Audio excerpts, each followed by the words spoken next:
আসুন সকলে মিলে আরো একবার সেই গুরু ভগবানের রাতুল চরণে আমাদের জীবনের সর্বশ্রেষ্ঠ প্রণামটি নিবেদন করি।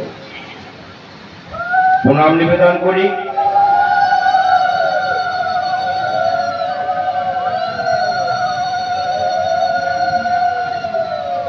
প্রণাম নিবেদন করি মন্দিরে বিরাজমান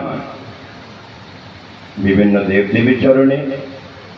প্রণাম নিবেদন করি গুরু ভগবানের এরকম মহতী ধর্মসভা যে সমস্ত জায়গায় অনুষ্ঠিত হয় সেখানে মুনি ঋষিরা অবস্থান করে থাকেন।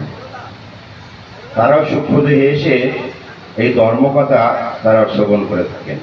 তাদের শ্রী চরণ যুগলে আমি আমার প্রণাম নিবেদন করি। আজকের এই মহতী ধর্মসভার সভা পরিচালক এবং পলাশী গিরধারী আশ্রমের কর্মী আমাদের চিন্ময়দা, মুন্সিদা এবং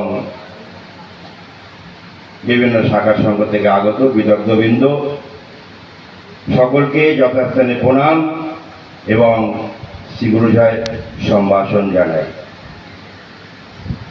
এই শ্যামনগর নবগঠিত শাখা সংঘের যে সমস্ত গুরু ভাতা ভগ্নী এবং কর্মীবৃন্দ যাদের